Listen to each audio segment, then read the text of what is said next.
All right, so the first question I have for you is, what is happening in Israel? Right now, as you know, Israel is besieging, bombarding Gaza. You might have seen the videos on social media. It is disturbing, it is terrible what is happening. The word that is happening, the word that we use for what is happening in Gaza is this word. You are not allowed to say this word on YouTube, but that is the intention. What I will argue, though, is that the truth is far more disturbing than this. What is really happening in Gaza is a ritual sacrifice. And this happens quite often in human history. If you go back and you look at the real history of humanity, this happens quite often. Some of the most famous examples are the Aztecs. We've dug up temples of the Aztecs, and inside the temples are thousands and thousands of human skulls. So before they went to war, they practiced human sacrifice. They would commit mass murder of their enemies in public. So the Aztecs were really famous for this. The Phoenicians, specifically the Carthaginians, we will discuss them later this semester, but the Phoenicians were also famous for a particular type of sacrifice, which is child sacrifice.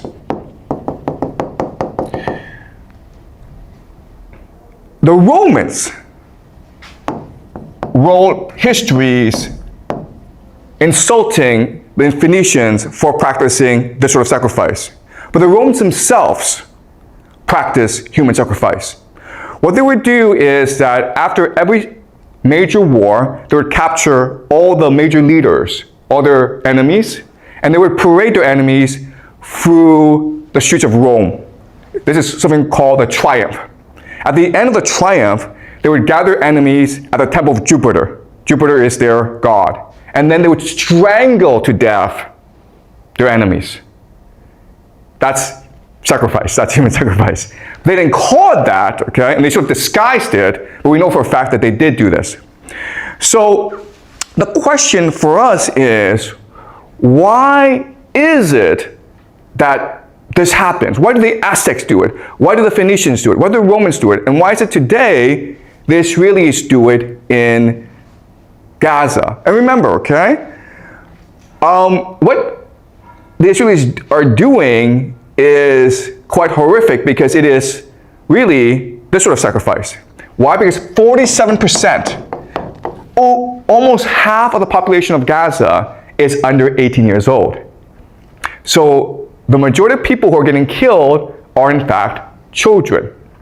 What is most striking or blatant about what's happening in Gaza is that we can all see it for ourselves. And it's almost as though the Israelis want us to see it and want us to hate them. Right? You can see all over the world, popular opinion is turning against Israel. You have these popular protests all around the world protesting what is happening in Palestine. If they really want to do this, right, there are actually much more effective ways of doing this. For example, you could just poison their water. Or you could poison the air so that everyone in Gaza gets a fast cancer, right? We have the technology to do this. So Israel could do it this secretly and no one would talk about it. And in 20 years' time, 30 years' time, the population of Gaza would all be gone. It would be a very secret, right? Instead, they choose to do this in front of the world. And my argument to you is that this is intentional. They want the world to hate them. Because by doing this, they create the ultimate taboo, right? We find this disgusting and contemptuous, so the entire world will unite against Israel. But guess what? That's what their religion wants. In the extreme form of Jewish eschatology, or their religion, they believe that at the end of the world, Israel will fight the entire world and God will help Israel triumph in the end. So what's really happening in Gaza is that there are extremists within the Israel government who want to accelerate the process of the end of the world, where Israel will face the world. And if you think about it, the entire idea of this ritual sacrifice is to unite the Israeli population. And what's extremely disturbing and horrifying about it is that this works. Why? Well, let's use an analogy, okay? The analogy is this. In Chinese history, the most popular military stratagem is to fight with a river behind your back. You guys have heard of this strategy, right? Where, okay, an army is losing, okay? It's being scattered by the enemy. So what the general does is forces the army to retreat to a river. And now with the river blocking your escape, you have a choice. You can either drown in the river or you can fight to the death. And most soldiers will choose to fight to the death. And so at this point, the soldiers are unified, they're galvanized, they're energized, and then they find a surge of energy to go and destroy their enemy. Okay, this is the most popular military stratagem in ancient Chinese history, and guess what? It's the same as Israel doing this right now in Gaza. It's the same logic.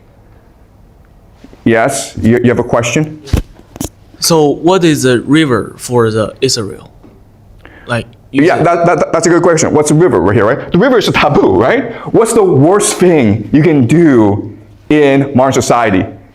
Killing children, guys, right? So there's no exit for Israel. You either go all the way or the world comes and destroys you anyway.